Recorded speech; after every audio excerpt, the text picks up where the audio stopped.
ஒரு காரியத்தை நான் கேட்டுக்கொண்டிருந்தேன். அதுல பாத்தீங்கன்னா வேதநாயக சாஸ்திரியார் அவர், நீங்க இந்த நிறைய பழைய பாட்டுகள் கேட்டீங்கன்னா இட்ஸ் அமேசிங். இந்த பழைய பாடல்கள் எல்லாம் அவங்க ஏதோ அவங்களுடைய ஏற்பட்ட அனுபவத்துல அவர்கள் எழுதின பாடல்கள். இன்னைக்கு எழுதி நீங்க கேட்கிற பாடல் எல்லாம் ஏதோ பாடல் வரிகளை கொண்டு எதையோ எழுதி எதையோ பாடி எதையோ செய்து அப்படி தேவ தூஷணம் உண்டாகிறது. They had an experience of God. தேவனுடைய பிரசன்ன அனுபவத்திலேயோ ஏதோ உபத்திரவத்தின் பாதையிலேயோ ஏதோ ஒரு பாதையில தேவன் அவர்களுக்கு ஆறுதல் படுத்துகிறதாவது இல்ல ஏதோ ஒரு விதத்துல தேவன் அவர்கள் தான் கூட இருக்கிறேன் என்பதை வெளிப்படுத்துகிற விதமா தான் பாடல்கள் வந்திருக்கும். அதுல வேதநாயக சாஸ்திரியார் அவரு தஞ்சாவூர்ல he was a poet, ஒரு கவியாக ஒரு ராஜாவுடைய அரண்மனையில் அவர் இருக்கிறாரு. அப்போ அந்த வேதநாயக சாஸ்திரியார் இயேசு அறிகிற அறிவு ரட்சிக்கப்பட்டு கர்த்தராக இயேசு கிறிஸ்துக்காக வாழுகிறார். ஆனா அவர் ஒரு கவியாக ராஜாவுடைய அரண்மனையில இருக்கிறாரு. ராஜாவுடைய அரண்மனைனா ஹல்லேலூயா, ராஜா கூப்பிடும் போதெல்லாம் போகணும், சில கவிகள் சொல்லணும், இப்படி எல்லாம் இருக்கும்போது ஒரு நாள் ராஜா கூப்பிடுறாரு. அவர் ஏதோ ஒரு ராவன்ற ராஜா அவரை கூப்பிடுறாரு. கூப்பிட்டு அவர்கிட்ட தான் வணங்குகிற கடவுளுக்கு ஒரு கவி பாடணும்னு சொல்றாரு. இந்த ராஜா ஒரு வணங்குகிற ஒரு விக்கிரக கடவுளுக்கு அவர் கவி பாடணும்னு சொல்றாரு, ஒரு கவிதை எழுதணும்னு சொல்றாரு. அதை கேட்டு வேதநாயக சாஸ்திரி ரொம்ப துக்கம் உண்டாகிறது. அப்போ ராஜா கிட்ட சொல்றார், ராஜாவே, நான் இப்படி ஒரு கடவுளை நான் வணங்குறேன், அவர் ஜீவனுள்ள தேவன், இப்படி ஆண்டவராகிய இயேசு கிறிஸ்துவை அறிவித்து அவருக்கு மாத்திரம்தான் நான் பாட முடியும், அவருக்கு மாத்திரம் தான் நான் கவிதை எழுத முடியும் சொல்லி வருத்தப்பட்டு சொல்லுகிறார். ஏமேன் ஹல்லேலூயா. ராஜா என்ன பண்றாருங்க, ராஜாக்கு அது புரியல. ராஜா கேட்கிறாரு, அவரை பார்த்து சொல்லுவாரு, சரிப்பா நீ ஒரு பெரிய பாடல் எழுத வேணா, ஒரு சின்ன கவியை மாத்திரம் எழுதி கொடு சொல்லி கேட்பாரு. அப்போ வேதநாயக சாஸ்திரர் துக்கத்தோட தன் வீட்டுக்கு போவார், பாரத்தோட வீட்டுக்கு போவார். வீட்டுல அவர் மனைவியானவர் கேட்பார், என்ன ஆச்சுன்னா இந்த மாதிரி ராஜா சொன்னதை அவர் சொல்ல. அப்போ மனைவியானவள் அவங்க சொல்லுவாங்க, இயேசுவையே துதி பாடின நீங்க எப்படி ஒரு அந்நிய கடவுளுக்கு, ஒரு விக்கிரகத்துக்கு நீங்க துதி பாட போறீங்கன்னா சொல்லும் போதுதான் அவருக்கு ஒரு பொறி தட்டினது போல அவருக்குள்ள ஒரு சத்தம் எழும்புகிறது, ஒரு காரியம் வெளிப்படுகிறது. ஹல்லேலூயா. அப்பதான் அவர் பாடலை எழுதுவார், இயேசுவை அல்லாமல் வேற யாரையும் நான் துதி பாட மாட்டேன் என்று சொல்லி ஒரு பாடலை எழுதி அந்த பாடல் எனக்கு பிரசித்தமா இருக்கிறது. ஹல்லேலூயா. அது போலதான் அவர் வாழ்ந்தார் அன்னைக்கு. he lived that life. ஆமென். இயேசுவை தவிர வேற எதையும் யாரையும் பாடல. இயேசுவை தவிர அவர் வேற யாரையும் அவர் மகிமைப்படுத்தல. ஆமென். டுடே இன்னைக்கு நம்ம ஆண்டவர் பார்த்து கொண்டு இருக்கிறார். இந்த புதிய வருஷத்துக்குள்ள வந்துட்டோம். நம்முடைய வாழ்க்கை எப்படி இருக்கிறது? how we are living. Amen. It's not about எப்படி நாம வாழ்கிறோம், அவருடைய பார்வையிலே நாம எப்படி வாழ்ந்து கொண்டு இருக்கிறோம். Is our life acceptable? நம்முடைய பலி அவருடைய அக்செப்டபிளா இருக்கிறதா? ஆமென். ரோமர் 12 சொன்னபடி நம்ம ஜீவ பலியாக அவருடைய கரத்துல ஒப்பு கொடுத்து இருக்கிறோமா? அவருக்கு பிரியமானதை செய்து நாம வாழ்ந்து கொண்டு இருக்கிறோமான்னு அனுதினம் நமக்குள்ள ஒரு கேள்வி எழுமணும். ஹல்லேலூயா. நாம நினைக்கிறதெல்லாம் ஆண்டவருக்கு பிரியமா, நான் செய்யறதெல்லாம் ஆண்டவருக்கு பிரியமா இருக்கோம் நீங்களும் நான் நினைச்சு வாழ்வோமானால் அது நம்மை நாமே ஏமாற்றி கொள்ளுகிறது, நம்மை நாமே வஞ்சித்து கொள்ளுகிறது. Amen. There are things that God likes, there are things that God dislikes. இதெல்லாம் நம்முடைய வாழ்க்கையில இருக்கிறது. நம்முடைய வாழ்க்கை எது இருக்கணும்? அவர் அருவருக்கிறது எனக்கு அருவருப்பா இருக்கணும், அவர் விரும்புகிறது எனக்கு விருப்பமா இருக்கணும். இதுதான் கர்த்தர் விரும்புகிறார். That is a beautiful life. நீங்களும் நானும் பூமியில வாழக்கூடிய ஒரு வாழ்க்கையா இருக்கும். Amen. Hallelujah. அது போலதான் as we are living in this பூமியில வாழும்போது, Amen, God expects, நம்ம கிட்ட எதிர்பார்க்கிறது என்னங்க? பியூரிட்டி, சுத்தத்தை எதிர்பார்க்கிறார், பரிசுத்தத்தை அவர் எதிர்பார்க்கிறவரா இருக்கிறார். Amen. Hallelujah. You cannot, நீங்களும் நானும் இந்த கிறிஸ்துவ வாழ்க்கைங்கிறது ஒரு பக்கம் நம்ம நினைக்கும் ரொம்ப கடினமான வாழ்க்கை. Amen. போராட்டமிக்க வாழ்க்கை. அல்ல ஒரு பக்கம் நம்முடைய மாம்சம், நம்ம மாம்சம் நமக்கு என்ன பண்ணாங்க, அநேக நேரத்துல பேசும். அது இப்படி இருந்தானா ஹல்லேலூயா. யோபுடைய மனைவி சொன்னது போலதான், when everything, யோபு எல்லாம் இழந்து போன பிறகு அவன் மனைவி சொல்ற, இன்னும் நீ உத்தமத்துல இருக்கிறியா, தேவனை சபிச்சு நீ செத்துரு, எதுக்கு நீ உயிரோட இருக்கிற, உத்தமத்தினால எவ்வளவு நஷ்டம் பாருன்னு சொல்லி யோபுடைய மனைவி யோபை சுட்டி காட்டுவார். அப்போ அந்த நேரத்துல யோபு சொல்லு, கர்த்தரிடத்துல நன்மையை பெற்ற நாம் இந்த தீமையை பெற்றுக்கொள்ள கூடாதா என்று சொல்லி யோபு பிரதி உத்தரம் கொடுப்பாரு. ஆமென். ஹல்லேலூயா. there are lives இந்த பூமியில இருக்கிறது. ஆமென். மாம்சம் பேசும், மாம்சம் பல காரியங்களை சொல்லும். அதே நேரத்துல பிசாசும் பல காரியங்களை சொல்லுவான். அவன் அடிக்கடி வருவான். இயேசுவே வந்து சோதிச்சவன். கல்களை அப்பமான்னு சொன்னான், மேல தேவாலயத்தின் உப்பரிகளுக்கு குதின்னு சொன்னான், நீ என்னை பணிந்து கொள்ளுன்னு சொன்னான். இப்படி பல காரியங்கள் பிசாசு பேசுவான். ஹல்லேலூயா. மாம்சம் பேசும், பிசாசு பேசும். இதன் நடுவுல நாம என்ன தீர்மானம் பண்ணி எப்படி வாழுகிறோம் என்பதுதான் நம்ம மேல விட்ட கடமையா இருக்கிறது. ஆமென். God is watching. God is watching. நாம் எப்படி வாழுகிறோம் என்பதை தேவன் பார்த்து கொண்டே இருக்கிறார். Hallelujah. I want you to turn to லூக்கா எழுதின சுவிசேஷம் 19ஆம் அதிகாரத்தை நீங்க திருப்பி கொள்ளும் போது, தேவன் ஹல்லேலூயா பார்க்கிற ஒரு காரியத்தை, தேவன் கடிந்து கொள்ளுகிற ஒரு காரியத்தை, தேவன் செய்கிற காரியத்தை நாம் பார்க்க முடியும். தேவனுடைய இருதயத்துல இருக்கிற வாஞ்சைகளை நாம் இந்த இடத்துல பார்க்க முடியும். இங்க என்ன சொல்லுதுங்க, சங்கீதம் லூக்கா எழுதின சுவிசேஷம் 19ஆம் அதிகாரம் 45-46 வசனத்தை நீங்க படிப்பீங்கன்னா, அந்த before going to the cross, இயேசு சிலுவைக்கு போவதற்கு முன்பாக ஒரு சம்பவம் நடக்கிறது. அவங்க என்ன சொல்ல, பின்பு அவர் தேவ ஆலயத்தில் பிரவேசித்து அதுல விற்கிறவர்களையும் கொல்லுகிறவர்களையும் புறம்பே துரத்த தொடங்கி, என்னுடைய வீடு ஜெப வீடாயிருக்கிறது என்று எழுதியிருக்கிறது, நீங்களோ அதை கல்லர் குகையாக்கினீர்கள் என்றார். ஆமென். ஹல்லேலூயா. இயேசுடைய உதட்டிலிருந்து புறப்பட்டு வார்த்தை வந்த இதே வசனத்தை நீங்க மத்தேயு 21ஆம் அதிகாரம் 11-13, மார்க் 11ஆம் அதிகாரம் 15-17 வசனத்துல இந்த வார்த்தைகளை படிக்கலாம். அதே நேரத்துல இது 2வது முறை, முதல் முறை ஒரு சம்பவம் நடக்கிறது. இது யோவான் 2ஆம் அதிகாரம் 13ஆம் வசனத்துல நீங்க பார்க்கலாம். கானாவூரில் அற்புதம் செய்த பிறகு அவர் அந்த தேவாலயத்துக்குள்ள போய் ஒரு கயிற்று எடுத்து சாட்டையா உருவாக்கி அதுல புறா விற்கிறவர்களை ஹல்லேலூயா வாங்குகிற எல்லாத்தையும் அடித்து துரத்துகிறதை பார்க்கலாம். காசுக்காரர் பலகை திருப்பி போடுவார், புறா விற்கிறவர்களை அடித்து துரத்துவாரு. சேம் வேர்ஸ் ஆண்டவர் அங்க சொல்லுவார், என்னுடைய வீடு எல்லா ஜனத்துக்கும் ஜெப வீடா இருக்கிறது என்பதை ஹல்லேலூயா நமக்கு அங்க எழுதப்பட்டிருக்கும் இயேசு செய்ததை. அப்போ ஹல்லேலூயா இன்னைக்கு கூட கொஞ்சம் யோசித்து பாருங்க, நமக்கு முன்பாக நம்ம வீடை யோசித்து பாருங்க. நம்ம வீடு அசுத்தமா இருக்குமானால் எத்தனை பேர் அந்த வீட்டுக்குள்ள வர விருப்பப்படுவாங்க?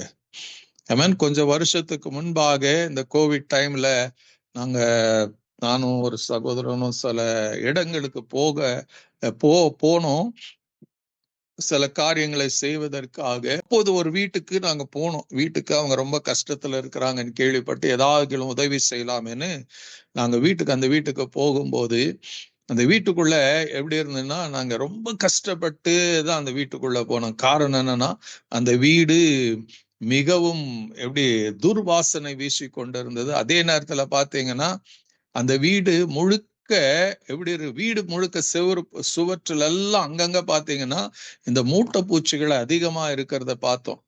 சோ ஒரு சேரை போட்டாங்க, உட்கார்ந்தோம், பேசினோம். பட் என்னன்னா உள்ளத்துக்குள்ள ஒரு பயம், எங்க அந்த மூட்டை பூச்சி எல்லாம் நம்ம மேல ஏன்னா அது அப்படியே நடமாடுது. பகல் நேரத்திலேயே அந்த மூட்டை பூச்சிகள் அங்கங்க செவுத்துல எல்லாம் போறத பார்க்கும் போது எங்களுக்குள்ள ஒரு கலக்கம் உண்டானது.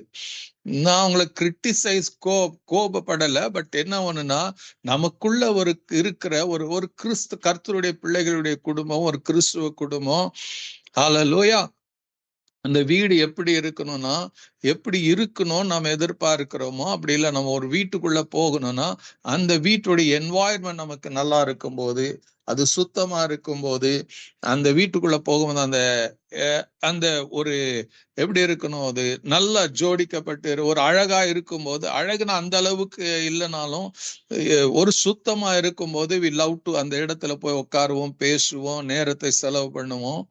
ஹல்லேலூயா. அதே அந்த வீடு மிகவும் அசுத்தமாக சுத்தம் பண்ணாம இப்படி ஒரு நாற்றம் எடுக்கிறதா இருந்தா we don't want to be into that place. அதே போலதான் ஆண்டவராகிய இயேசு கிறிஸ்துடைய நாட்கள்ல அவர் தேவ ஆலயம் அன்னைக்கு கட்டப்பட்டது, ஒரு நோக்கத்தோட கட்டப்பட்டது. அந்த தேவ ஆலயம் எது கட்டப்பட்டதுன்னா, சகல ஜனங்களும் வந்து கர்த்தருடைய பிள்ளைங்க அங்க வந்து கர்த்தரை தொழுது கொள்ளணும், கர்த்தரை பூஜிக்கணும், கர்த்தரை ஆராதிக்கணும். ஹல்லேலூயா. அங்க கர்த்தருடைய வார்த்தை கேட்கணும். இதுக்கென்றுதான் தேவ ஆலயம் ஏற்படுத்தப்பட்டது. அதுக்காக தான் யூதர்களுடைய கோயில்கள் கட்டப்பட்டது. அதுக்காக தான் நமக்கும் இன்னைக்கு பெரிய பெரிய அந்த நாட்கள்ல வெளிநாட்டவர் வந்து பெரிய பெரிய தேவ ஆலயங்களை கட்டினாங்க. ஹல்லேலூயா. அது இன்னைக்கும் இருக்கிறது. ஹல்லேலூயா. ஆனா அதுக்குள்ளேயே அந்த தேவ ஆலயத்துக்குள்ள பல தீமையா அசுத்தமான காரியங்கள் இருக்கும்போது நமக்கு எப்படி அந்த இடத்துக்கு நாம போக முடியும்? யோசித்து பாருங்க. அந்த கோவிட் சர்ச்சை சுத்தம் பண்ணாம அசுத்தங்கள் நிறைந்ததா, எல்லாம் தூசியும் குப்பையுமா இருக்குமானா நம்ம அந்த ஆலயத்துக்குள்ள போக விருப்பப்படுவோமா? இயேசுடைய நாட்களையும் அப்படிதான் இருந்தது. அந்த ஆலயம் எப்படி இருந்ததுங்க? பிசினஸ் எஸ்டாப்ளிஷ்மெண்ட் ஆயிருச்சு. இன்னைக்கு இருக்கிற பாத்தீங்கன்னா அநேக திருச்சபைகள் அநேக இடத்துல பாத்தீங்கன்னா வெளிநாட்டுல எல்லாம் கோயில்கள் எல்லாம் போயிருச்சு. இன்னைக்கு அதெல்லாம் மல்டி காம்ப்ளெக்ஸ்கள் ஆயிருச்சு. இன்னைக்கும் நம்ம என்ன பண்றோம், பல டினாமினேஷன்ல என்ன பண்றோங்க, இந்த ஹார்வெஸ்ட் ஃபெஸ்டிவல் வந்து அந்த இடத்துல பிசினஸ் பண்றோம் நாம. இது என்ன நோக்கத்தோட? இந்த வருகிற பணத்தை ஊழியத்துக்காக, சபையுடைய ரிப்பேருக்காக இதுக்கெல்லாம் நம்ம பயன்படுத்துவோம்னு சொல்லி அந்த நல்ல எண்ணத்துலதான் பண்ணுவாங்கன்னா, but it's against the rule of God. தேவனுடைய வசனத்துக்கு விரோதமா இருக்கிறது. ஆமென். ஹல்லேலூயா. அதெல்லாம் இன்னைக்கும் நடக்கிறது. பிசினஸ் நடக்கிறது. சோ அதெல்லாம் தேவன் அருவருக்கிற காரியம் நம்ம தெரியாம அதை அப்படியே நம்ம செய்து கொண்டு இருக்கிறோம். ஒரு பக்கம் உலகத்துல இருக்கிற இந்த தேவ ஆலயங்கள் எப்படி இருக்குதுங்க? அசுத்தமாக்கப்பட்டு அது இயேசு பார்த்து என்ன பண்றாருங்க? அதை அவர் என்ன சொல்றாரு? இப்படி பண்ணிட்டீங்களப்பா, என்னுடைய வீடு செப வீடா இருக்கிறது என்று இடிக்கிறதுக்கு நீங்க கல்லர் குகையாக்கி விட்டீர்களே என்று வருத்தப்படுகிறதை, கோபப்படுகிறதை நமக்கு எழுதி இருக்கிறது. ஆமென். ஹல்லேலூயா. இன்னைக்கு நம்ம உலகத்துல நம்ம கண்ணுல பாக்குற இந்த ஊழிய சபைகள், வீடு இப்படி எது இருந்தாலும் ஒரு சுத்தமா இருந்தா நமக்கு போகிறதுக்கு சந்தோஷமா இருக்கும். அசுத்தமான இடத்துக்கு, நாற்றம் எடுத்த இடத்துக்கு நமக்கே போகிறதுக்கு அருவருப்பா இருக்கும். இப்ப இன்னைக்கு உலக பிரகாரமா கட்டிடங்களை விட்டுருங்க. இன்னைக்கு ஆண்டவர் உங்களை என்னையும் பார்க்கிறவரா இருக்கிறார். நீங்க ஆண்டவருடைய வசனம் சொல்லுகிறது, நீங்களே தேவனுடைய ஆலயமா இருக்கிறீர்கள், தேவனுடைய ஆவி உங்களில் வாசமா இருக்கிறார். இப்படி வசனத்துக்கு வசனம் 1 கொரிந்தியர் 3 அதிகாரம் 16, 17, 1 கொரிந்தியர் 6 அதிகாரம் கடை 19, 20 வசனம், 2 கொரிந்தியர் 6 அதிகாரம் 16, 17 இந்த மாதிரி வசனங்கள். அதே போல பாத்தீங்கன்னா எபேசியர்ல 2 அதிகாரத்துல எழுதப்பட்டு இருக்கும், பேதுரு 2 அதிகாரத்துல எழுதப்பட்டு இருக்கும், நீங்களே அவருடைய ஆலயமாய் கட்டப்பட்டு வருகிறீர்கள் என்றெல்லாம் சொல்லப்பட்டு இருக்கும். சோ ஆண்டவர் என்ன சொல்றாருங்க, அன்னைக்கு இட்ஸ் எ பிசிக்கல் டெம்பிளை காட்டிலும் இன்னைக்கு ஸ்பிரிச்சுவல் டெம்பிள், ஆவிக்குரிய இந்த மாளிகை, ஆவிக்குரிய இந்த கட்டிடம், ஆவியானுடைய இந்த ஆலயம் எப்படி இருக்கிறது என்பது ஒரு கேள்வியாக நாம் வைத்துக் கொள்ள வேண்டியவர்களாக இருக்கு. How is your temple? இந்த புது வருஷம் வந்துருச்சுங்க, கடந்த வருஷம் வாழ்ந்தது போலவே நான் வாழ போகிறேன்னா? இல்ல இதுக்கு முந்தின நாட்கள், வருஷங்கள் வரும், வருஷங்கள் போகும். Am I going to live the same life style? இல்லை, என் வாழ்க்கையை நான் மாற்றிக்கொள்ள விரும்புகிறேன். தேவனுக்கு எதெல்லாம் விருப்பம் இல்லையோ அது எனக்கும் விருப்பம் இல்லாமல் போகி இந்த ஆலயம் பரிசுத்த ஆலயமாக இருக்குமா? பரிசுத்த ஆலயமாக இதை நான் வைத்துக் கொள்ள முடியுமா? தேவன் விரும்புகிற ஸ்தலமாக என் இருதயம், என் வாழ்க்கை, என்னுடைய சரீரம் இருக்குமா? தேவன் உலாவுகிற ஸ்தலமா? ஏன்னா 2 கொரிந்தியர் 6 அதுதான் சொல்லுவார், நான் அவர்களுக்குள்ள வாசம் பண்ணி, அவர்களுக்குள்ள உலாவி, அவர்கள் தேவ தேவனா இருப்பேன். ஆண்டவருடைய வசனம் சொல்லுது. அவர் என்ன விரும்புகிறாருங்க? இந்த ஆலயம், அவருடைய சரீரமாகிய ஆலயத்தில் அவர் வாசம் பண்ண விரும்புகிறார். அவர் உலாவ விரும்புகிறார். ஹல்லேலூயா. அவருடைய விருப்பம் இதுதான். இப்ப அவர் இருக்கணும்னா அவர் சொல்ற அசுத்தமானதை தொடாதிருங்கள், அவர்களை விட்டு நீங்க புறப்பட்டு போங்க, அப்பொழுது நான் உங்களை ஏற்றுக்கொள்வேன் என்று 2 கொரிந்தியர் 6ஆம் அதிகாரத்தில் அவர் தொடர்ந்து சொல்லுவார். ஆமென். ஹல்லேலூயா. God has to be in us. இந்த ஆலயம் தேவனுடைய ஆலயமா இருக்கணும்னா தேவன் விரும்புகிறபடி, தேவனுடைய சித்தத்தின்படி இது இருக்கணும். ஹல்லேலூயா. இது கல்லர் குகையா இருக்க முடியாது. இது வேசியின் கூடாரமாக இருக்க முடியாது. 1 கொரிந்தியர் 6ஆம் அதிகாரத்துல சொல்லும். ஹல்லேலூயா. நாம் கிறிஸ்துவோடு இணைந்திருக்கிறோம், நான் ஒரே சரீரமா இருக்கிறானே. ஹல்லேலூயா. இது வேசியின் சரீரமா இருக்க கூடுமா? இந்த சரீரம் கர்த்தருடையது, கர்த்தரும் சரீரத்துக்குரியவரா இருக்கிறாரே. நீங்க கிரயத்துக்கு கொல்லப்பட்டு இருக்கிறீர்களே. ஹல்லேலூயா. அப்போ இந்த வருஷத்துல நீங்களும் நானும் இந்த ஆலயத்தை, இந்த சரீரமாகிய ஆலயத்தை பரிசுத்தப்படுத்த வேண்டிய, பரிசுத்தப்படுத்திக் கொள்ள வேண்டிய கட்டாயத்துல இருக்கிறோம். தேவனுக்கு பிரிய, தேவன் வாசம் பண்ணுகிற ஸ்தலமாக இது இருக்கும்படியாக நீங்கள் உருமாற்றி கொள்ள வேண்டும். கர்த்தர் இதை மாற்ற வேண்டும் என்று கர்த்தர் விரும்புகிறார். ஹல்லேலூயா. அப்போ யோசிச்சு பாருங்க. How is your temple? How is the temple of God? தேவன் சொன்னாரே, நீங்களே ஜீவனுள்ள தேவனுடைய ஆலயமா இருக்கிறீர்கள், நீங்களே பரிசுத்த ஆவியினுடைய ஆலயமா இருக்கிறீர்கள் என்று ஆண்டவர் சொல்லி இருக்கிறாரே. Then how is it the temple? Everybody knows. இத நீங்க, உங்களுக்கு தெரியும் நீங்க எப்படி இருக்கிறீங்க, உங்க சரீரம் எப்படி இருக்கிறது, உங்க மனசு எப்படி இருக்கிறது, உங்க உணர்வு எப்படி இருக்கிறது, உங்க உள்ளம் எப்படி இருக்கிறது. இதுல தேவன் மகிமைப்பட்டு கொண்டிருக்கிறாரா, இல்ல உங்க மாம்சத்தின் காரியங்கள் மகிமைப்பட்டு கொண்டிருக்கிறதா, இல்ல உங்க சொந்த விருப்புகளும் பெருசா ஓங்கி எழும்பி கொண்டிருக்கிறதா? ஹல்லேலூயா. Is God glorified in you? தேவன் மாத்திரம் உங்களுக்குள்ள மகிமைப்பட்டு கொண்டிருக்கிறாரா? இன்னைக்கு ஆண்டவர் உங்களை என்னை பார்க்கும் போது, இதுல நான் பிரியமா இருக்கிறேன், நான் தங்குகிற வாசஸ்தலமா இது அழகா இருக்கிறது ஆண்டவர் சொல்லுவாரா? இது நமக்கு முன்னாடி ஒரு கேள்வியாய் வைத்துதான் இந்த 2026 கடந்து போகணும், 27 கடந்து போகணும். ஜீவனுள்ள நாளெல்லாம் நம்ம கடந்து போக வேண்டிய கட்டாயத்துல இருக்கிறோம். If you want to live for God, தேவனுக்காக வாழணும், தேவனுக்காக சேவிக்கணும். If you want to move in the power of God, தேவனுடைய ஆவியின் வல்லமையினால, தேவனுடைய கிருபையின் வல்லமையினால, தேவனுடைய மகிமையின் வல்லமையினால நீங்களும் நானும் முன்னேறி செல்லணும்னா the criteria is that இந்த ஆலயம் பரிசுத்தமா இருக்கணும், இது சுத்திகரிக்கப்பட்டதா இருக்கணும். ஹல்லேலூயா. பரிசுத்தம் இல்லாமல் தேவனை தரிசிக்க முடியாது. பரிசுத்தம் இருந்தாதான் கர்த்தருடைய வல்லமை வெளிப்படும். ஹல்லேலூயா. இதெல்லாம் நம்ம அறிந்த வசனங்கள் எல்லாம் தெரியும். But how do you live? உங்க மாம்சத்தை திருப்திப்படுத்த வாழ்றீங்களா, இல்ல கர்த்தரை திருப்திப்படுத்த வாழ்ந்து கொண்டு இருக்கிறோம் என்ற கேள்வி நீங்களும் நானும் வைக்கணும். Challenges are there. உண்மையா நம்ம இந்த இருக்கிற உலகத்துல பல சவால்கள் நமக்கு இருக்கிறது. How do you அந்த சவால்களை எப்படி சந்திக்கிறீங்க? நம்ம எல்லாருடைய வாழ்க்கையிலும் ஒரு காரியம் நடக்குங்க. அந்த காரியம் என்னன்னா, நம்ம ரட்சிக்கப்பட்ட ஆரம்பத்துல எப்படி இருக்கிறோங்க, we enjoy this life. நம்ம ஆண்டவருக்காக இதை செய்யணும், அதை செய்யணும், அப்படி இருக்கணும், இப்படி இருக்கணும் எல்லாம் நம்ம விரும்புறது. You have so much joy. யோசிச்சு பாருங்க. உங்க ரட்சிப்பை பெற்றுக்கொண்ட அந்த நாளை நினைச்சு பாருங்க. இயேசு உங்களுக்குள்ள வளர்ந்த அந்த நாளை நினைச்சு பாருங்க. உங்களுக்கு எவ்வளவு சந்தோஷம், எவ்வளவு மகிழ்ச்சி, எவ்வளவு கொண்டாட்டம் இருக்கிறது. You want to do. நீங்க எல்லா ஜெபத்துக்கும் போவீங்க, எல்லா ஜெப கூட்டத்தை அட்டெண்ட் பண்ணுவீங்க. Hallelujah. You will be praying more. தூக்கம் வராது. ஆண்டவர் இயேசு இயேசு இயேசுன்னு போய் கொண்டு இருப்பீங்க. ஹல்லேலூயா. காரணம் என்னன்னா, உங்களுக்குள்ள இருக்கிற அது வரைக்கும் இருந்த அசுத்தங்கள் எல்லாம் நீக்கப்பட்டு யூ ஹேவ் பிகம் ஒரு புதுசா மாற்றப்பட்டு இருக்கிறீங்க. அந்த அனுபவம் எப்படி சொல்லணும்? 2 கொரிந்தியர் 5ஆம் அதிகாரம் 17ஆம் வசனத்துல சொல்லபடி, ஒருவன் கிறிஸ்துக்குள்ள இருந்தால் அவன் எப்படி இருக்கிறாங்க? புது சிருஷ்டியா இருக்கிறான்.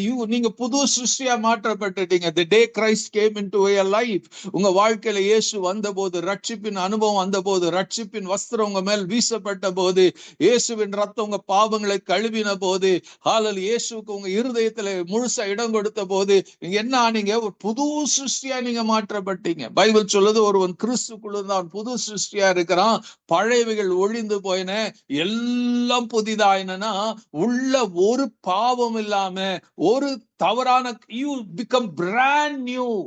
அதனாலதான் இயேசு உள்ள முழுசா இருக்கிறாரு. உங்க இருதயத்தை ஆக்கிரமித்து கொண்டு இருக்கிறார். உங்களை முழு you have been consumed by God. There is எந்த இடத்துலயும் உங்களுக்குள்ள பாவம் இல்ல, அசுத்தம் இல்ல. உங்க சிந்தை பரிசுத்தமா இருக்குது, உங்க கண்ணு பரிசுத்தமா இருக்கிறது. அந்த ரட்சிக்கப்பட்ட அனுபவத்துல என்ன பண்றீங்க? டிவி பார்க்க விருப்பம் கிடையாது, சீரியல் பார்க்க விருப்பம் கிடையாது, எந்த அசுத்தங்களையும் பார்க்க விருப்பம் கிடையாது. உங்களுக்கெல்லாம் ஆசை இயேசு இயேசு இயேசு இயேசுன்னு தான் இருக்கும். ஹல்லேலூயா. அப்ப you enjoy this life. ஏன்னா உங்களுக்குள்ள கிறிஸ்து மகிமைப்பட்டு கொண்டு இருக்கிறார். God is rejoicing in you. ஆண்டவர் இதுக்குள்ள உலாவி கொண்டு இருக்கிறார். ஆண்டவராகிய தேவன் இதை என்ன பண்றாருங்க? உங்களுக்குள்ள வாழ ஆரம்பித்து இருக்கிறார். You feel so joy, for joy. அதனால என்ன பண்றோங்க? Hallelujah. We don't want to miss our church. We don't want to miss our prayer. பலருக்கு என்ன பண்றோம்? அந்த உற்சாகத்துல இயேசுவை பத்தி அறிவிக்கிறோம். But what happens? நாள் பட Hallelujah. நாம ஒரு புது வீட்டை நாம வாங்கும் போது போகும்போது என்ன பண்றோங்க? அந்த வீடை புதுசா, எவ்ரிதிங் பெயிண்ட் புதுசா இருக்கிறது, கதவு புதுசா இருக்கிறது, everything is new. We love it. ஆனா பல வருஷங்கள் போகும்போது என்ன ஆகுதுங்க? அந்த வீடு பழமையாட ஆரம்பிக்கிறது. நமக்கே சில நேரத்துல என்ன நம்ம கேட்போம், வீடு ரொம்ப பழுசாயிருச்சு, பெயிண்ட் எல்லாம் பழுசாயிருச்சு, அழுக்காயிருச்சு, நாம என்ன பண்ணோம்? இதை பெயிண்ட் பண்ணணும், சுத்தம் பண்ணணும் நம்ம நினைப்போம். காரணம் எதுக்குன்னா, நமக்கே ஒரு கேள்வியா இருக்குது. நமக்கே நம்ம வீட்டை குறிச்சு ஆரம்பத்துல வந்தது போல ஒரு சந்தோஷம் இல்ல, புது வீட்டுக்குள்ள நுழைந்தது போல ஒரு மகிழ்ச்சி இல்ல. You feel something is last. அந்த க்ளோ இல்ல, அந்த சுத்தம் இல்ல, அந்த வீட்டு பெயிண்டிங் எல்லாம் கொஞ்சம் மங்கி போகிறது. என்ன மனசுக்குள்ள சொல்லுது? இதை சுத்தம் பண்ணும், இதை ரீபெயிண்ட் பண்ணும், இந்த டேபிளை பாலிஷ் பண்ணும், இதெல்லாம் பண்ணா மறுபடியும் இது எப்படி இருக்கணுங்க? ஆரம்பத்துல வரும்போது அந்த போல ஒரு இருக்கணும் நம்ம விரும்புறோம்ல. அதற்காக நாம் என்ன பண்றோம்? பிரயாசப்படுகிறோம், செலவு பண்றோம், ஆட்களை வைக்கிறோம். அது மறுபடியும் புதுப்பிக்கப்பட்ட போது என்ன பண்றோம்? we feel happy. ஒரு சமாதானம் வருகிறது, ஒரு சந்தோஷம் வருகிறது. நம்முடைய வாழ்க்கையில, தனிப்பட்ட வாழ்க்கையில ரட்சிக்கப்பட்டு இந்த முதல் அனுபவம், புது சிருஷ்டியா ஆக்கப்பட்ட அனுபவத்துல கொஞ்ச நாள் அப்படியே போவோம். போக போக போக போக வாழ்க்கையில சில நேரத்துல நம்ம பழைய வாழ்க்கை நம்ம வரும். பழைய வாழ்க்கை நம்மை தாக்கும். நமக்கு விட்டு வந்த பழக்கங்கள் நம்ம மறுபடியும் தேடி வரும். அது நம்ம கண்களுக்கு முன்னாடி வரும், நம்ம காதுகளுக்கு முன்னாடி வரும். ஹல்லேலூயா. நம்ம உதட்டுல கூட வரும். ஆமென். ஹல்லேலூயா. நம்ம விட்டு வந்த என்னப்பா, எங்கேயோ போகும், ஏதோ இடத்துல உட்காருவோம், அவங்க வீட்டுல எதையோ பார்ப்போம், அது நம்ம மைண்டுக்குள்ள வரும். நம்ம வீட்டுக்குள்ள வந்து we try it. என்ன தப்பு இருக்கிறது? நம் பாவம் செய்யலையே, ஹல்லேலூயா, இதுதானே பாக்குறேன், இல்ல அதுதானே செய்யறேன்னு சொல்லி நம்ம மனது நம்ம சமாதானப்படுத்தும். we begin to அந்த கொஞ்சம் விட்ட பழக்கங்கள் மறுபடியும் என்ன பண்ணுதுங்க? நமக்குள்ள கொஞ்சம் கொஞ்சமாய் உள்ள வருகிறது. as you just keep quiet, அதை நீங்க தடை பண்ணலன்னா அது முழுசா ஆக்கிரமித்து கொள்ளும். அது உள்ள வந்துருச்சுன்னா என்ன ஆகுங்க? ஹல்லேலூயா. ஜெபம் குறைஞ்சிரும், வேத வாசிப்பு குறைஞ்சிரும், ஊழியத்துல இருக்கிற மகிழ்ச்சி குறைஞ்சிரும். ஹல்லேலூயா. தேவனுக்காக வாழ்றது குறைஞ்சிரும், வைராக்கியம், ஆண்டவர் மேல இருக்கிற வைராக்கியம் குறைஞ்சிரும், பரிசுத்தத்தின் மேல இருக்கிற தாகம் குறைஞ்சிரும். ஹல்லேலூயா. everything about God begins to diminish. ஹல்லேலூயா. நமக்கு நம்ம வீட்டுக்குள்ளேயே, இத்தனை வருஷம் வாழ்ந்த வீட்டுக்குள்ளே அது அசுத்தமான பிறகு நமக்கே உள்ள வருவதற்கு சில கேள்விகளோட வருமே. இது சுத்திகரிக்கப்பட்டா நல்லா இருக்குது, பெயிண்ட் பண்ணா நல்லா இருக்கும் நம்ம நினைக்கிறோமே. how much God will think, how much you should think about your own temple. உங்க சரீரமாகிய ஆலயத்தை நீங்க எத்தனை சுத்திகரிக்கணும்? புது சிருஷ்டியா இருந்தது, இப்ப பழைய சிருஷ்டியா ஆயிருச்சு. ஹல்லேலூயா. how long you are going to be?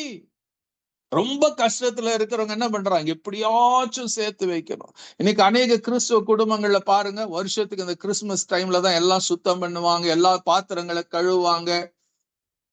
அன்னைக்கு அந்த பழைய காலங்கள்ல பாத்தீங்கன்னா எல்லா வீட்டிலயும் இந்த பித்தாள சாமான் இருக்கும்.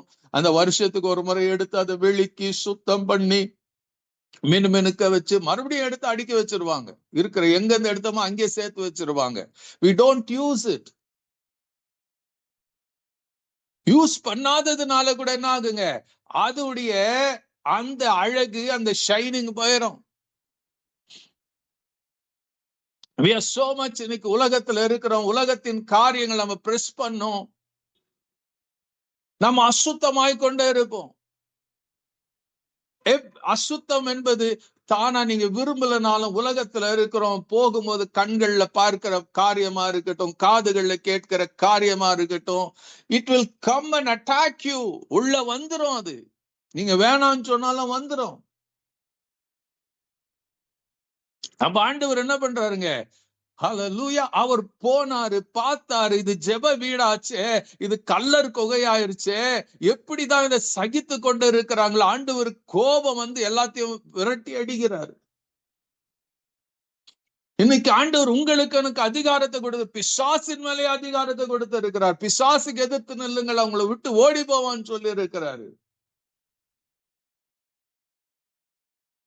ஹல்லேலூயா.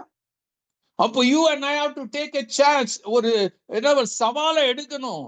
இது சுத்திகரித்து வாழ வேண்டியது உங்க கடமை, ஏன் கடமையா இருக்கிறது. if you don't chase away the evil things, it will stay. பிசாசு என்ன பண்ணாங்க, ஆண்டவர் சொல்லி கொடுத்தாரு, you stand against the devil. பிசாசை துரத்த நமக்கு அதிகாரத்தை கொடுத்திருக்கிறாரு. in whatever, எந்த வழியில அவன் வந்தாலும் அவன் வரும்போதே நீங்க துரத்தி அடிப்பீங்கன்னா உள்ள அசுத்தம் வராது. சில வீடுங்க நீங்க பாத்தீங்கன்னா பல வருஷங்களா இருக்கும் கட்டி, ஆனா வீட்டுக்குள்ள போகும்போது அத்தனை சுத்தம் இருக்கும், டேபிள்ல சுத்தம் இருக்கும், எவ்ரிதிங் will be டஸ்ட் ஃப்ரீயா இருக்கும். காரணம் என்னன்னா, they keep cleaning. ஒவ்வொரு நாளும் they take time to clean. வீட சுத்தம் பண்றது, மாப் போடுறது, பெருக்கிறது, இது தொடர்ந்து நடந்து கொண்டு இருக்கிறதால it will be clean. It's our duty. ஒவ்வொரு நாளும் இந்த ஆலயம், தேவனுடைய ஆலயம் சுத்தமா இருக்கணும், பரிசுத்தமா இருக்கணும். என்னைக்கோ ஒரு நாள் பரிசுத்தமாகிறது இல்ல, ஞாயிற்றுக்கிழமை ஒரு நாள் ஆண்டவரே என்று சொல்லுகிறது அல்ல. Every day you have to check yourself. ஒரு லிஸ்ட் போடணும், ஆமென், செக் பண்ணணும். பைபிள் சொல்லணும், 2 கொரிந்தியர் 13ஆம் அதிகாரம் 5ஆம் வசனத்துல படிச்சீங்கன்னா, எக்ஸாமின் யோர்செல்ஃப், உங்களை நீங்களே சோதித்து பாருங்கள். என்ன சொல்லுதுங்க, ஹல்லேலூயா. 2 கொரிந்தியர் 13ஆம் அதிகாரம் 5ஆம் வசனத்துல நீங்க பார்த்து, நீங்க விசுவாசம் உள்ளவர்கள் என்று உங்களை நீங்களே சோதித்தறியுங்கள், உங்களை நீங்களே பரீட்சத்தை பாருங்கள், இயேசு கிறிஸ்து உங்களுக்குள் இருக்கிறார் என்று உங்களை நீங்களே அறியீர்களா? உங்கள் பரீட்சைக்கு நில்லாதவர்களா இருந்தால் அறியீர்கள். Examine yourself whether ye be in the law of faith. Prove your own selves. Know ye not your own selves how that Jesus Christ is in you, except ye be reprobates. சோதிச்சு பாருங்க, இயேசு உள்ள இருக்கிறாரே, how am I living? நீங்களும் நானும் தான் சோதிச்சு, how is my faith? இன்னைக்கு ஒரு ஆண்டவர் டெஸ்ட் பண்ணார்னா, அந்த சோதனைக்கு நிப்பேனா? Will God be faith? God be happy?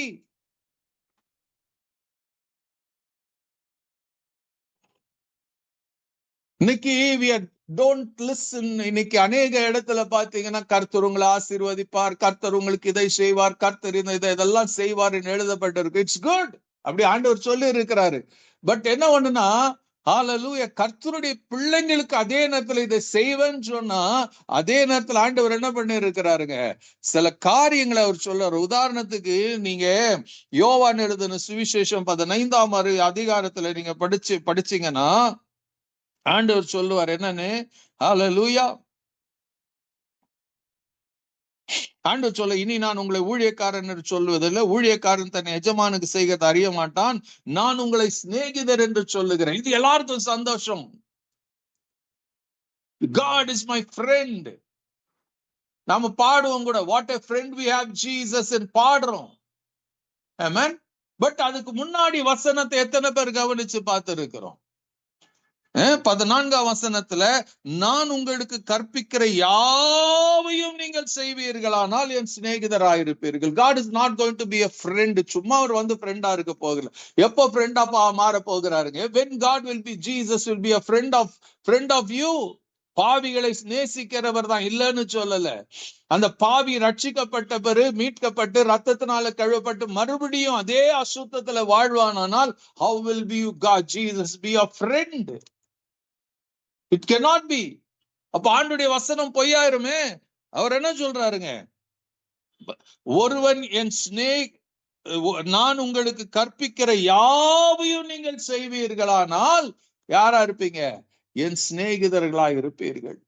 So அவர் உங்களுடைய ஃப்ரெண்டா, உங்களில வாசம் பண்ணுகிறவரா, உங்களுக்குள்ள உலாவுகிறவரா இருக்கணும்னு அடிக்கடி சோதித்து பார்க்கணும். அடிக்கடி இல்ல, எவ்ரி டே, காலையில மாலையில you have to check your self. சோதிச்சு பார்க்கணும். நீங்க உங்களை நீங்களே சோதித்து அறியுங்கள். நீங்கள் உங்களை நீங்களே பரீட்சித்து பாருங்கள். You yourself test, you yourself examine.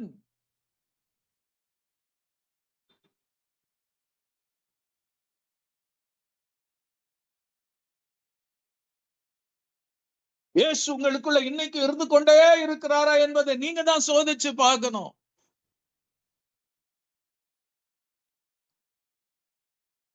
அப்ப எவ்வளவு ஜாக்கிரதையா நீங்களும் நானும் இருக்கணும். God wants this temple to be holy. இது கல்லர் குகையா இருக்க கூடாது. நம்ம சும்மா ஜெபமணில் ஆண்டவரே கல்லர் குகையா இருக்குது, கல்லர் குகையா இருக்கிறது. அந்த கல்லர் குகையில இயேசு அன்னைக்கு அடிச்சு விரட்டினார். இன்னைக்கு அதிகாரத்தை உங்களுக்கு எனக்கு கொடுத்து இருக்கிறார். நீங்க அந்த கல்லர் குகையா வச்சிருக்கிறீங்களா? சும்மா ஜெர்மன் அப்படி இருக்கிறீங்களா? Are you casting out? Are you throwing out? ஒரு ராடிக்கலான காரியத்தை செய்து கொண்டு இருக்கிறீங்களா?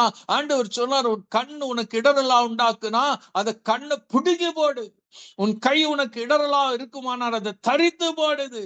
2 கண்ணுடையவனா இந்த நரகத்துக்கு போகிறதை காட்டிலும் ஒரு கண்ணுடைய நித்தியத்துக்கு போறது நல்லது. Take a radical step.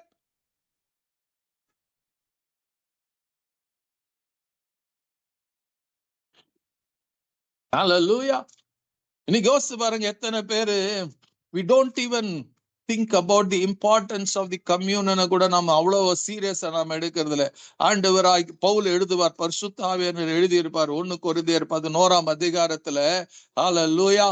நீங்க 27ஆம் வசனத்துல இருந்து நீங்க படிச்சீங்கன்னா அங்க ஒரு சொல்லுவாரு, திருவிருந்துக்கு அன்வர்த்தியா இருக்கக்கூடாது என்பது நமக்கு எழுதப்பட்டு, இப்படி இருக்க எவன் அபாத்திரமாய் கர்த்தருடைய அப்பத்தை பூசி தன்னுடைய பாத்திரத்தில் பானம் பண்ணுகிறானோ அவன் கர்த்தருடைய சரீரத்தையும் இரத்தத்தையும் குறித்து குற்றமுள்ளவனாயிருப்பான்.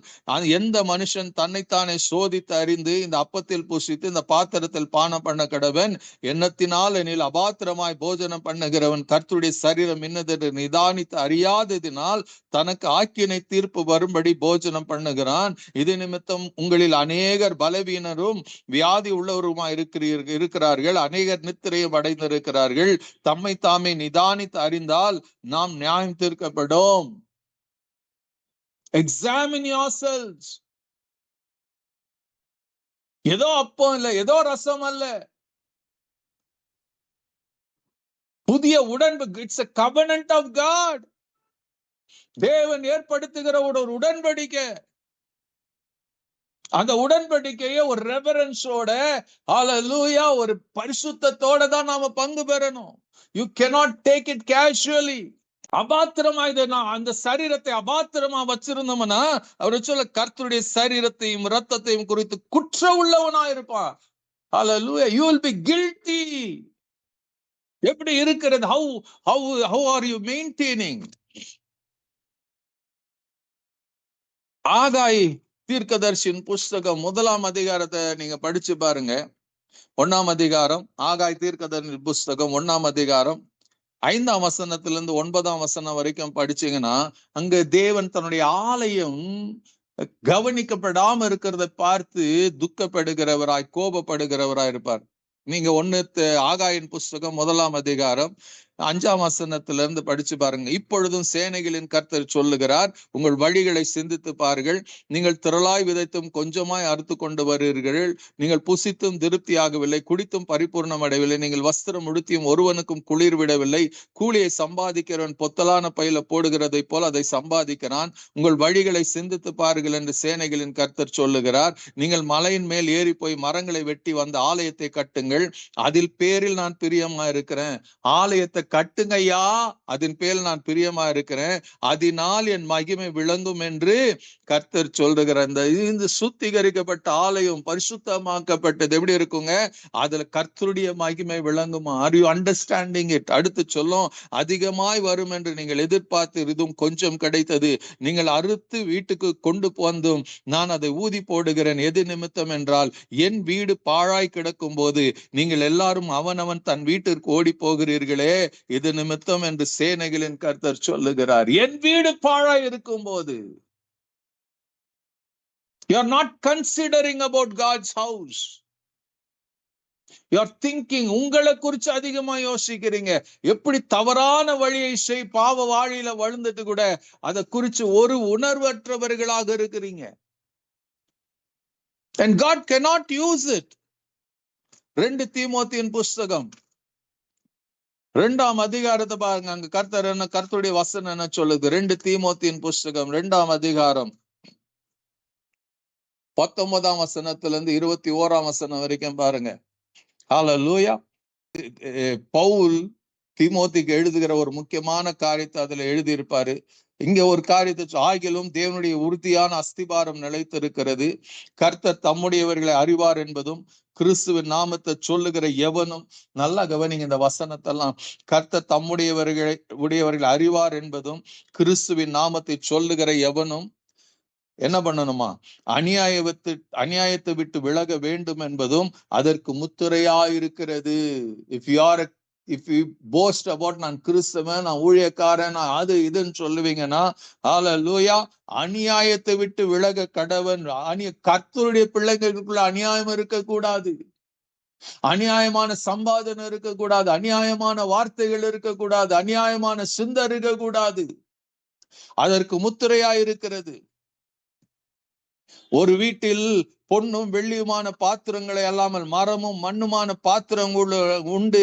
அவைகள் சில கனத்திற்கும் சில கனவீனத்திற்குமானவைகள்.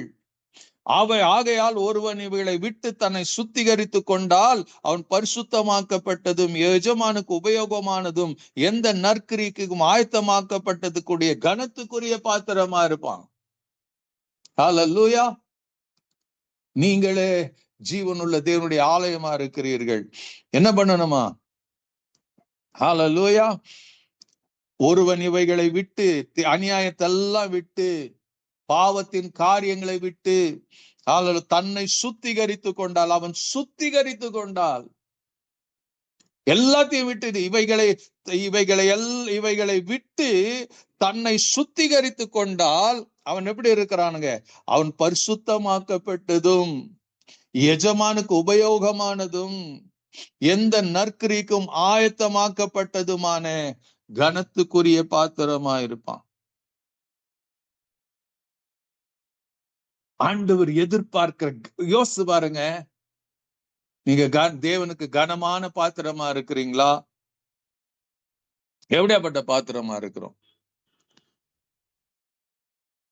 ஹல்லேலூயா. ஒரு வீட்டுக்குள்ள என்ன இருக்குதாங்க? பொன்னும் வெள்ளியுமான பாத்திரங்களுக்கு சில கனத்துக்குரியது இருக்குது, சில கனவீனத்துக்குரியது இருக்குது. உங்களுக்குள்ள என்ன இருக்குது? இந்த ஆலயத்துக்குள்ள என்ன இருக்குது? Will God love to move in you? உங்களுக்குள்ள உலாவுவாரா? முழுசு ஆக்கிரமித்து கொண்டு இருக்கிறாரா? முழுசு அவருக்கு இடம் கொடுக்கணும்.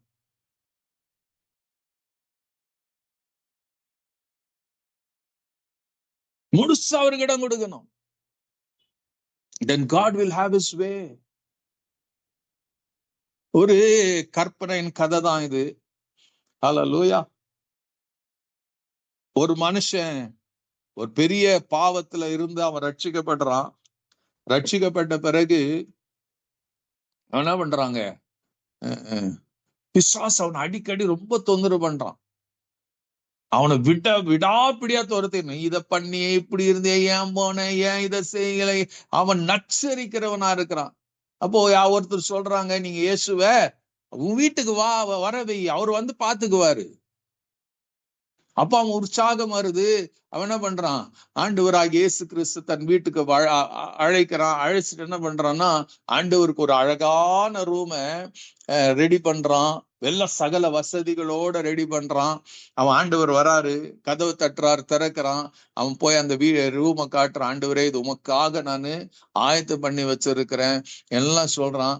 உங்களுக்கு என்ன வேணுமோ அத்தனையும் இதுல நான் வச்சிருக்கிறேன், யூ கேன் ரிலாக்ஸ், இங்க இருங்க என்று சொல்லி அவன் என்ன பண்றாங்க, நான் உங்களை டிஸ்டர்ப் பண்ண மாட்டேன் இயேசுவேன்னு சொல்லிட்டு வந்துடுறான். வந்துட்டு கதவு சாட்டி போறான்.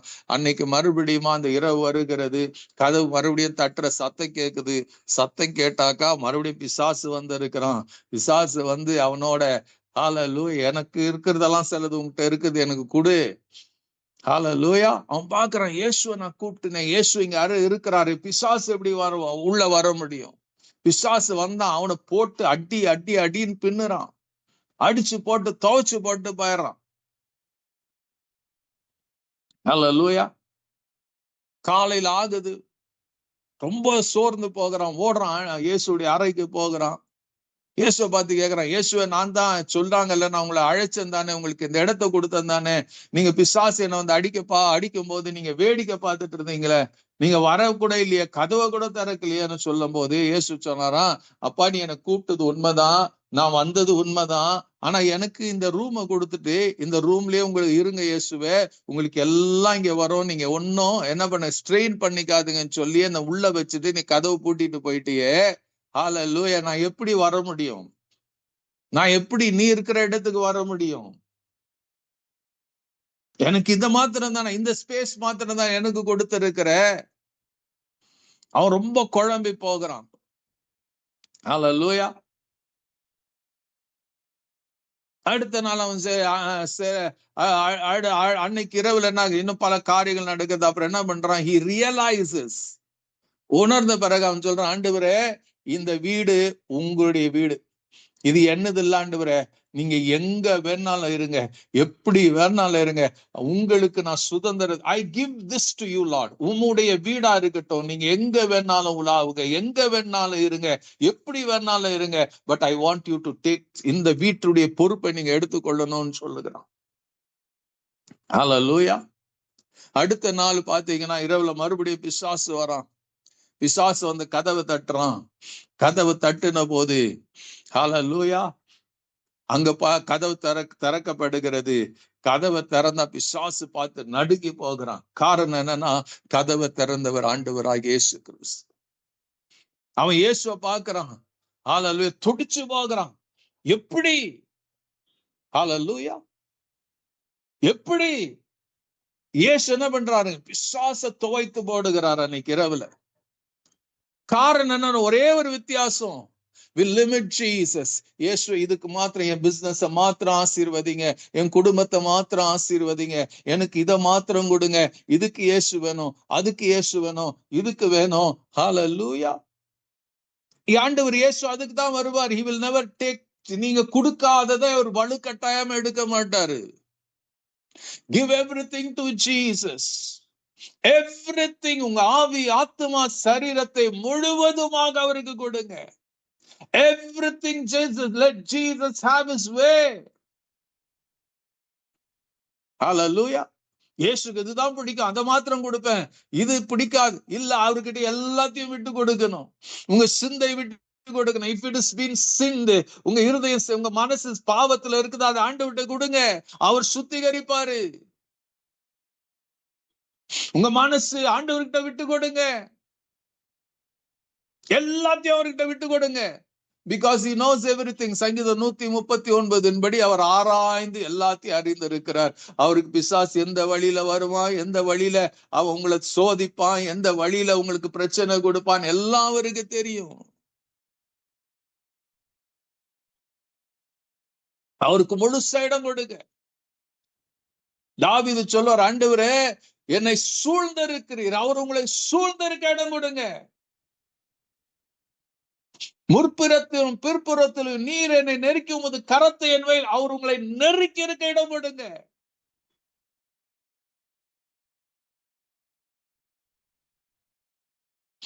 இருளும் அந்தகாரப்படுத்தாது, அவர் கையில விட்டு கொடுங்க. இருளான காரியம் இருக்குது, அவர்கிட்ட விட்டு கொடுங்க.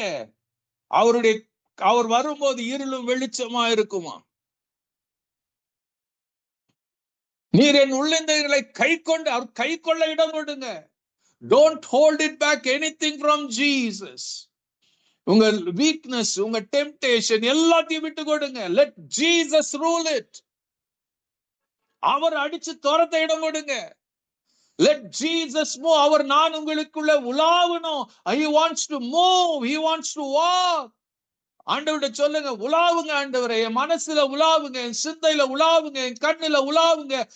Everything Lord. ஒரு பாகம் இல்ல, நீங்க இல்லாத இடம் எதுவுமே இருக்க கூடாது. You move in me, oh God. விட்டு கொடுத்து பாருங்க. Hallelujah. How dare the devil will come and touch you. Bible சொல்லுது, Hallelujah. யோபு ஆண்டவரை வேலி அடைச்சு வச்சிருவான். He never gave room to the devil. அவனை வேலி அடைச்சு பிசாசு சொல்ல, நீ தான் வேலி அடைச்சு வச்சிருக்கிறீங்களே, அவனுக்கு எதையும் எல்லாம் அவனுக்குரியது எல்லாத்திலையும் நீ என்ன பண்ணி இருக்கிறீங்க, வேலி அடைச்சு வச்சிரு. You have protected, you have safeguarded. நான் எப்படி தொட முடியும்? அப்போ when you give everything, go to Jesus every day. உங்க ஜெபத்தினால, ஆராதனால, துதியினால, வேத வசனம், make sure that you spend time with Jesus. எனக்கு டைம் பாஸ் ஆகலனாக்கா, go to your Bible, go to prayer. Jesus is willing to do something in your life.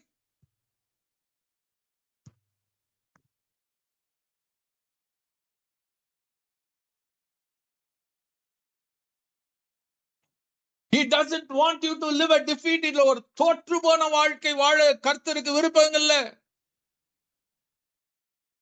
ரோமர் 8 சொல்ல, in spite of all things, பசி, பட்டினி, நிர்வாணம், பிரச்சனை, போராட்டம், இவைகள் எல்லாவற்றிலும் நம்மில் அன்பு கூறுகிறவர்களான நம்ம முற்றும் ஜெயம் கொள்ளுகிறவர்கள். God still loves when you go through all the troubles of your life. He loves you. அவர் சொல்றார், this I love you so much, you can win every battle.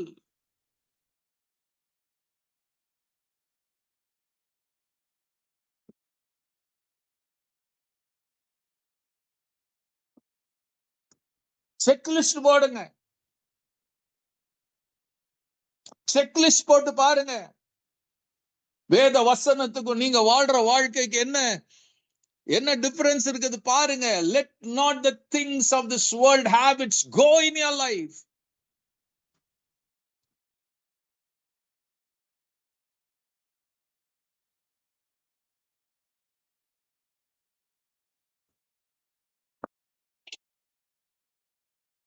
Hallelujah. 1 தெசலோனிக்கேயர் 4ஆம் அதிகாரத்துல சொல்லும்,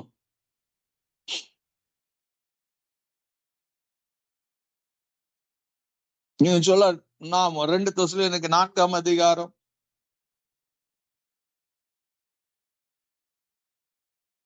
1ஆம் வசனம், அன்றியும் சகோதரரே, நீங்கள் இன்னென்ன பிரகாரமாய் நடக்கவும் தேவனுக்கு பிரியமாய் இருக்க வேண்டும் என்று நீங்கள் எங்களால் ஏற்றுக்கொண்டபடியே அதிகமாய் தேரும்படி கர்த்தராகிய இயேசு கிறிஸ்துக்குள் உங்களை வேண்டிக் கொண்டு புத்தி சொல்லுகிறோம். என்ன புத்தி சொல்றோம்? நீங்கள் பரிசுத்தமார்களாக வேண்டும் என்பதே தேவனுடைய சித்தமா இருக்கிறது. It's a will of God. 4ஆம் வசனம் நீங்க முழுசா படிங்க. 4ஆம் வசனம், தேவனை அறியாத அஞ்ஞானிகளை போல மோக இச்சைகளுக்கு உட்படாதிருங்கள். உங்க சரீர பாண்டத்தை பரிசுத்தமாயும் கனமாயும் ஆண்டு கொள்ளும்படி அறிந்து கொண்டு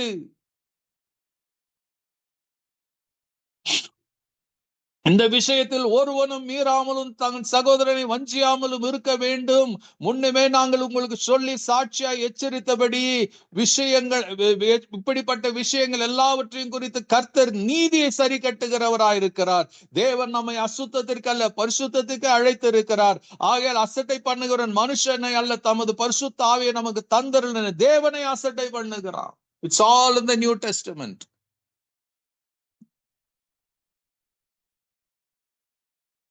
எல்லாம் புதிய ஏற்பாடுல தான் இருக்குது இந்த வசனங்கள். ஒரு அற்புதமான வாழ்க்கை. See, God wants to, இந்த வாழ்க்கை ஒரு மகிமையாய் அற்புதமாய் நம்ம சுற்றி இருக்கிறவங்களுக்கு ஒரு வெளிச்சமாய், ஹalleluya, சாரமுள்ளதா இருக்கணும்னு கர்த்தர் விரும்புகிறார். ஹalleluya. You cannot just live அப்படியே இருந்துருவேன் அப்படியே செஞ்சிருவேன் இல்ல. You have to do something.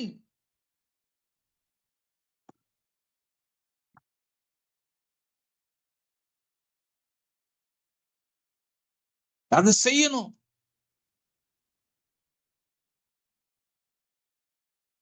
பொறுப்பு கர்த்தர் கூட அதை கொடுத்துட்டாரு. அதை செய்யன்ற, அதை செய்யறதுக்கு வேண்டிய பலனை கொடுப்பார். He himself will come and do things.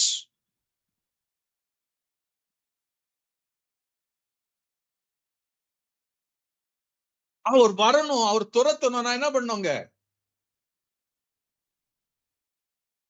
சங்கீதம் 139 23 24 you have to pray. தேவனே, என்னை ஆராய்ந்து என் இருதயத்தை அறிந்து கொள்ளும், என்னை சோதித்து என் சிந்தனைகளை அறிந்து கொள்ளும், வேதனை உண்டாக்கும் வழி என்னிடத்துல உண்டோ பார்த்து என்னை நித்திய வழியில நடத்துங்க. ஆண்டவரே வாங்க, கம் லார்ட். சாட்டை எடுத்துட்டு வாங்க, பெரம்ப எடுத்துட்டு வாங்க, சுத்திகரிங்க.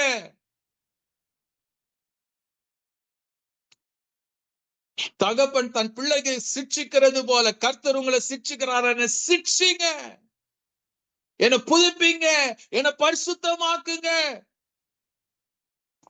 I let you loose, God.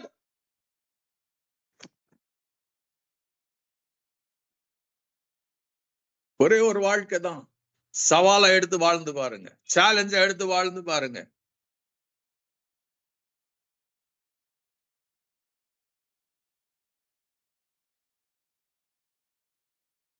Unless and until you give room for God. எப்படிங்க நான் என்ன சோதித்து பாக்குறது, எப்படிங்க ஆண்டவருக்கு இடம் கொடுக்கிறது? Every day give your time to God. Don't become so busy. யோசிச்சு பாருங்க. ஹalleluya.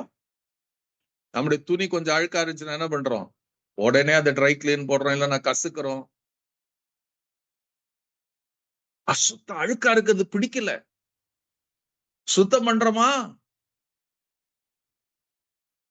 சில நேரத்துல சில வீட்டுல பாத்தீங்கன்னா அன்னைக்கெல்லாம் போட்டு அடின்னு அடிப்பாங்க, குமுக்குவாங்க, இதெல்லாம் செய்வாங்க. இன்னைக்கு பண்றது கிடையாது, மிஷின்ல போட்டுறோம். அதனாலதான் சுத்தமாகிறது இல்லை. We are doing it.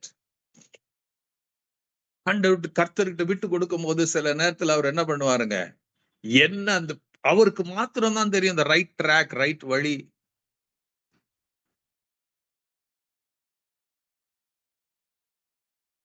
எதனால இந்த காரியம் வந்திருக்குதுன்னு அவருக்கு மாத்திரம் தான், எங்க இருந்து வந்திருக்குதுன்னு அவருக்கு தெரியும். நமக்கு தெரியும், நம்ம சொல்லவே மாட்டோம்.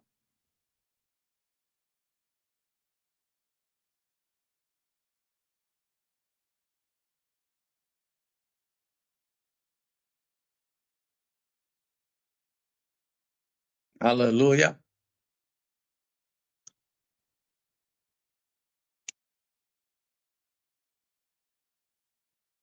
அன்னைக்கு இருந்த இயேசுடைய முதல் நூற்றாண்டில் எல்லாம் இருந்தாங்க. வேதப்பாரர்கள் இருந்தாங்க, பரிசேயர்கள் இருந்தாங்க, நியாய சாஸ்திரிகள் இருந்தாங்க. But they care little about வசனம் எல்லாம் அவங்களுக்கு தெரியும். But they care little about. They were so much involved. தங்களுடைய பேரு, புகழ், பணம், செல்வம், இந்த பதவி, இதுக்காக தான் என்ன பண்ணாங்க, தில்லு முள்ளு வேலை எல்லாம் பண்ணாங்க. ஏசு எங்க ராஜா வந்துட போறாருன்னு பயந்துதான் அவர் என்ன பண்ணாங்க, எப்படியாச்சும் அவரை சாகடிக்கணும் தீர்மானம் பண்ணி அவங்க இயேசுவை சாகடிச்சாங்க. They didn't want to give their positions.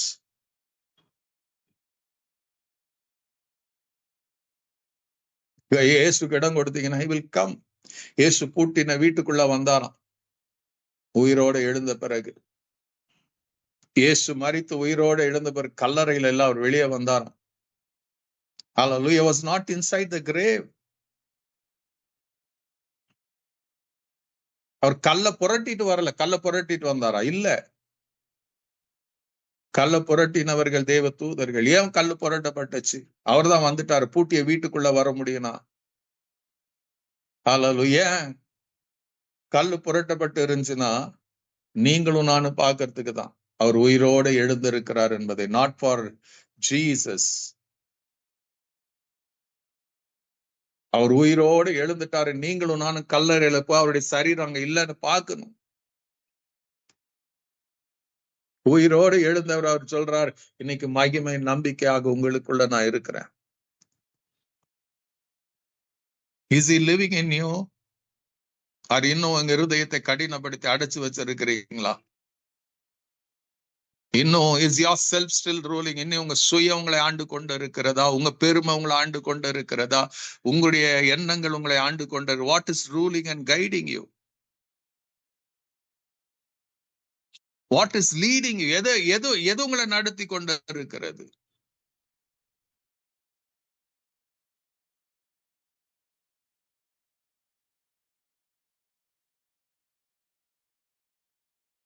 ஒப்பு கொடுப்பீங்களா? Will God have his way? உங்க சரீரம் தேவனுடைய ஆலயமாக இருக்குமா? ஆலயமாய் அது கெட்டு போயிருந்தாலும் எனக்கு விட்டு கொடுங்க, அவர் மறுபடியும் அந்த ஆலயத்தை புதுப்பித்து கொடுப்பாரு. ஆண்டவர் சொன்னார்ல, இதை இடித்து போடுங்க, 3 நாள்ல நான் மறுபடியும் அதை எழுப்புவேன். அவர் மறுபடியும் எழுப்ப முடியும், மறுபடியும் கட்ட முடியும். விழுந்து போன தாவீதின் கூடாரத்தை அவர் மறுபடியும் எழுப்ப முடியும். சாய்ஸ் உங்களுடையது. May God bless you. God be with you.